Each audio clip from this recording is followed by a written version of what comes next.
Sambutan yang pertama akan disampaikan oleh Ketua Panitia Ekonomi Competition 2021 kepada Saudara Reza Joywinanta. Kami persilahkan.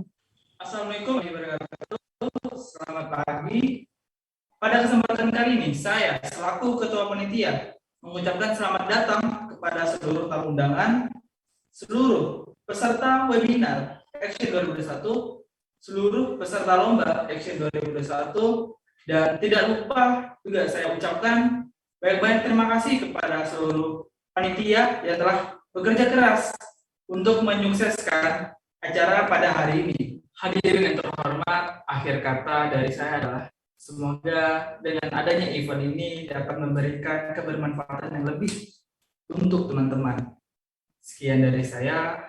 Wassalamualaikum warahmatullahi wabarakatuh. Terima kasih kepada Saudara Reza Joywinanta selaku Ketua Panitia Ekonomi Competition 2021.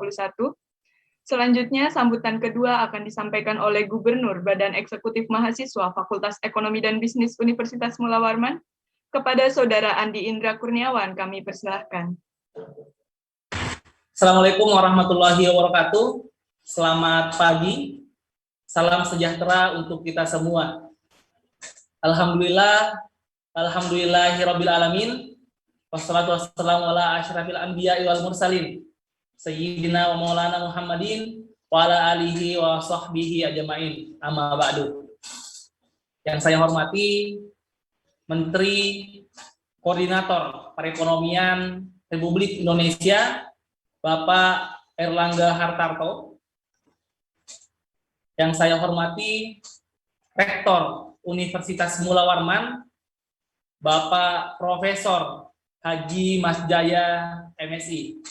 Yang saya hormati Dekan Fakultas Ekonomi dan Bisnis Universitas Mula Warman, Ibu Profesor Haja Syarifah Hudaya, SE, MSI. Yang saya banggakan seluruh jajaran pengurus Badan Eksekutif Mahasiswa Fakultas Ekonomi dan Bisnis Universitas Mula Warman tahun 2021. Yang saya banggakan Ketua Panitia Ekonomi Competition tahun 2021 beserta seluruh jajaran kepanitiaan. Saya hormati seluruh pemateri webinar opening action tahun 2021. Alhamdulillah, pada hari ini kita sama-sama melaksanakan opening action tahun 2021. Economic Competition atau disingkat action merupakan event tahunan yang diselenggarakan oleh BEM FEB Unmul. Action sendiri merupakan salah satu event yang terbesar yang ada di Universitas Mula Warman. Berbeda dari tahun-tahun sebelumnya, Action kami selenggarakan secara online untuk meminimalisir penyebaran COVID-19. Action tahun 2021 kami persembahkan untuk seluruh mahasiswa regional Kalimantan Timur. Action pada tahun ini mengusung tema Sata Istara atau 100 bakat yang luar biasa. Kami dari BEM FEB Unmul sangat menyadari bahwa manusia adalah makhluk yang luar biasa. Dengan bakat yang berbeda-beda, maka Action merupakan sebuah wadah untuk teman-teman sekalian mengeksplorasi bakat yang kawan-kawan miliki. Di tengah kondisi pandemi COVID-19, semangat kompetitif, jiwa kreativitas harus tetap kita tumbuhkan. Dengan itu, kami berinisiatif menyelenggarakan Action tahun 2021. Saya selaku Gubernur Badan Eksekutif Mahasiswa Fakultas Ekonomi dan Bisnis Universitas Mula Warman tahun 2021 sangat mengapresiasi seluruh peserta yang mengikuti Ekonomi Competition pada tahun ini. Saya melihat wajah-wajah sang juara. Iya, kalian adalah juara. Mengikuti ekonomi competition dan mendaftarkan diri untuk berkompetisi di dalamnya merupakan satu langkah untuk menjadi juara. Lebih daripada itu, kawan-kawan telah membuktikan bahwa diri teman-teman hari ini yang mengikuti perlombaan action itu jauh lebih baik dari diri kawan-kawan yang kemarin. Maka dari itu, saya berharap kepada seluruh peserta ekonomi competition untuk bersemangat mengikuti kompetisi ini.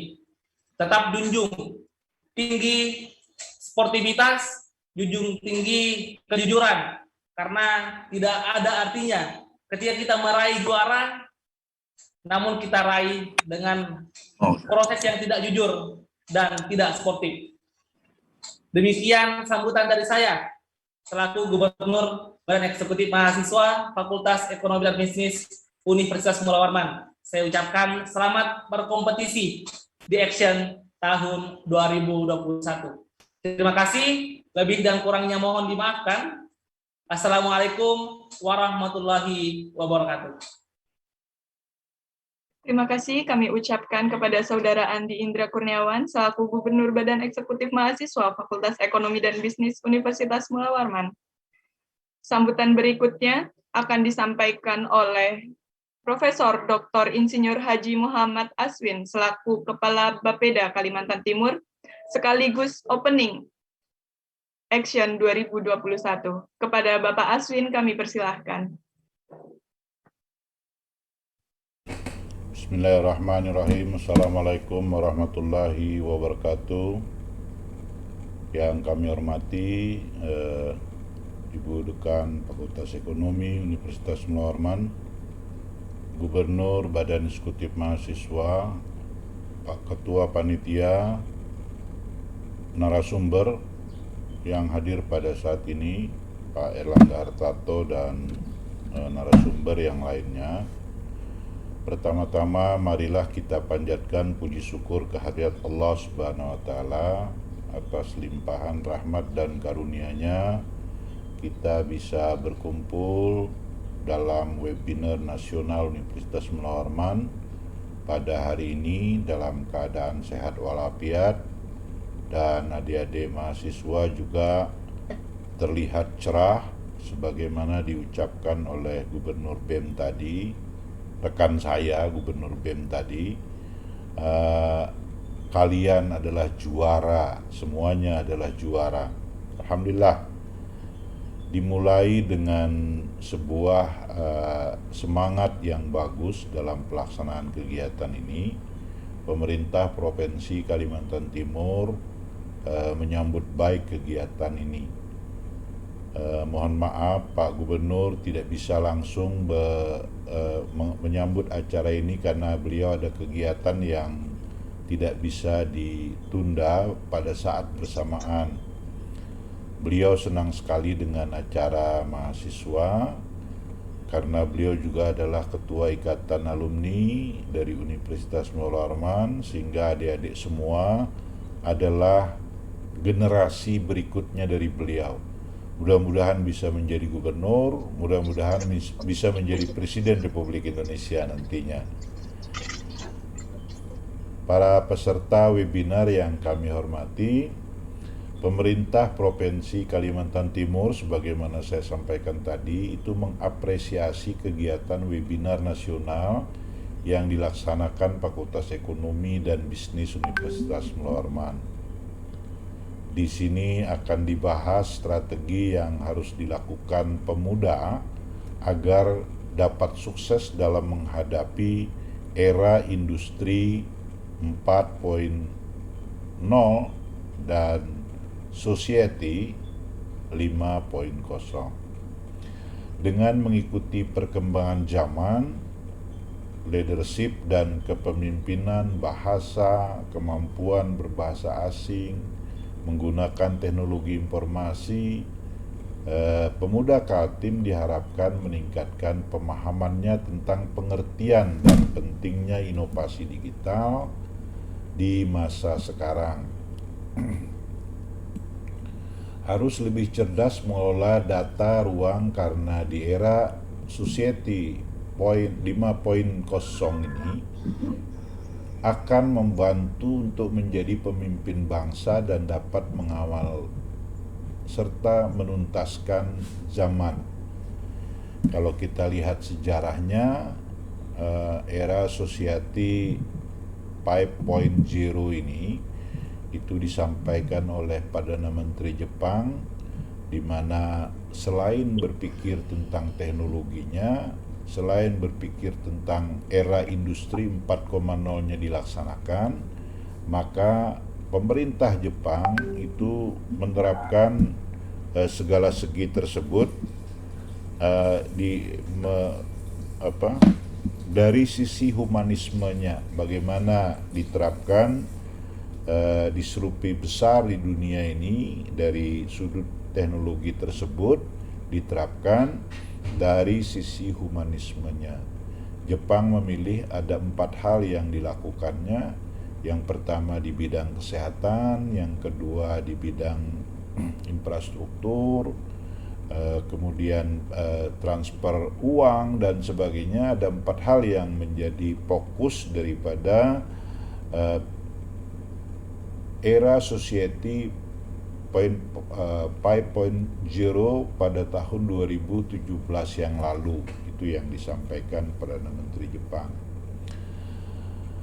Kita di Indonesia secara simultan berusaha untuk melakukan hal yang sama, sebagaimana di Kalimantan Timur dengan visi misi yang tertuang di dalam rencana pembangunan jangka menengah. Kita membangun optimisme yang rasional, kita juga menerapkan sistem pemerintahan berbasis elektronik. Namun sayangnya untuk itu masih perlu sekali kita melakukan kebijakan-kebijakan dari antara pemerintah sendiri sebenarnya. Mudah-mudahan dipelopori oleh mahasiswa yang 10 tahun lagi, 20 tahun lagi akan menjadi pemimpin. Negara ini selain bisa menerapkan industri 4.0, itu juga sekaligus secara simultan melakukan juga menerapkan era Society 5.0 yang tidak jauh sekali bedanya, karena dia harus dilaksanakan secara simultan sebagaimana Perdana Menteri Jepang tadi melakukannya. Misalnya di sistem pemerintahan saja, kalau ada dukungan pemerintah pusat dan para mahasiswa, itu mungkin mudah sekali. Kalau di Kalimantan Timur itu kita ingin melakukan misalnya tanda tangan elektronik saja. Kita buat tanda tangan elektronik. Kita gunakan tanda tangan itu, tetapi ketika kita mengurus uang, ini tidak laku tanda tangan ini. Padahal memang sudah diarahkan dan sebagainya. Karena aturan yang berkaitan dengan itu belum dibuat. Sama juga absensi, sama juga kita melakukan kegiatan di dalam Zoom ini saja. Itu belum kita bicara society. Bagaimana kesehatan itu jalan dengan baik, bagaimana ini. Nah, inilah yang perlu dipikirkan dari segi kebijakannya. Mudah-mudahan sudah ada semua itu. Jadi ini mungkin yang perlu menjadi bahasan.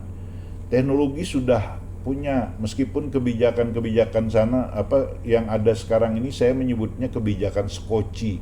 Setiap acara seperti ini saya sampaikan bahwa kebijakan kita itu hanya parsial dan selalu berpikir karena pandemi lalu kita menggunakan Zoom. Setelah pandemi selesai, hilang semua Zoom ini, kita tinggalkan. Hilang semua aplikasi-aplikasi yang dibuat untuk mendukung apa yang menjadi kemudahan-kemudahan yang ada. Bapak Ibu yang kami hormati, adik-adik semua, perguruan tinggi saat ini dituntut untuk menyelaraskan dan dengan zaman di mana kemajuan teknologi mendorong proses pembelajaran di perguruan tinggi tidak lagi secara konvensional, namun dibutuhkan banyak inovasi seperti pada era yang sekarang ini. Kami harapkan kegiatan hari ini dapat menajamkan dan melengkapi kebijakan-kebijakan yang sudah disusun pemerintah provinsi dan pemerintah kabupaten kota di Kalimantan Timur agar bisa lebih maju, dan hal-hal yang belum diatur oleh pemerintah pusat dalam norma, standar, prosedur, dan kriteria, mungkin itu perlu kita gali juga supaya kita dalam melaksanakannya seperti tadi. Kalau misalnya kita menggunakan tanda tangan elektronik tetapi tidak diterima di keuangan, tidak diterima di pengadilan, karena pada pos-pos itu masih gaptek semuanya. Oleh karena itu harus berjalan secara simultan. Bapak Ibu yang kami hormati, adaptasi teknologi suatu keniscayaan. Dengan adaptasi ini seorang individu mendapatkan opportunity lebih, bahkan melewati border administratif. Demikian yang dapat kami sampaikan pada kesempatan ini. Billahi taufik wal hidayah. Wassalamualaikum warahmatullahi wabarakatuh. Waalaikumsalam warahmatullahi wabarakatuh. Saya kembalikan, nanti dibuka dekan Fakultas Ekonomi, sahabat saya, Prof. Syarifah Hudayah.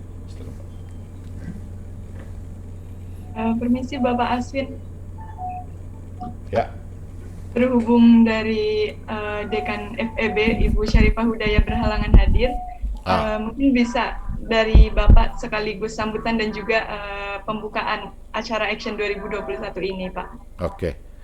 Dengan ucapan Bismillahirrahmanirrahim, terima kasih kepada narasumber yang hadir, adik-adik mahasiswa yang hadir semuanya. Dengan mengucapkan Bismillahirrahmanirrahim, acara webinar yang diselenggarakan oleh BEM Fakultas Ekonomi Universitas Mula Warman pada hari ini dengan nama Action 2021 dengan resmi kami nyatakan dibuka. Terima kasih. Billahi taufiq wal hidayah. Wassalamualaikum warahmatullahi wabarakatuh. Baik, terima kasih kami ucapkan kepada Profesor Dr. Insinyur Haji Muhammad Aswin, MM, selaku Kepala Bapeda Kalimantan Timur yang sudah memberikan sambutan dan juga sekaligus pembukaan acara Action 2021 ini. Acara selanjutnya kita akan beralih ke sesi keynote, yang dimana kita akan sama-sama mendengarkan keynote acara dari Bapak Dr. Honoris Causa Insinyur Airlangga Hartarto, MBA, MMT, IPU. Kepada Bapak Airlangga Hartarto, kami persilahkan. Bismillahirrahmanirrahim. Assalamualaikum warahmatullahi wabarakatuh. Salam sejahtera bagi kita semua. Om Swastiastu, Namo Buddhaya, salam kebajikan. Yang saya hormati Dekan Fakultas Ekonomi dan Bisnis Universitas Mula Warman, Profesor Dr. Hajah Syarifah Hudayah, dan para panitia serta peserta webinar yang berbahagia. Puji syukur kita panjatkan kepada Allah Subhanahu wa Ta'ala, Tuhan yang Maha Esa, karena hanya berkat ridho dan perkenannya kita dapat bertemu dalam webinar nasional Fakultas Ekonomi dan Bisnis Universitas Mula Warman dengan tema Eksplorasi Potensi Generasi Muda untuk mempersiapkan Indonesia dalam menghadapi peralihan revolusi industri 4.0 dan Society 5.0.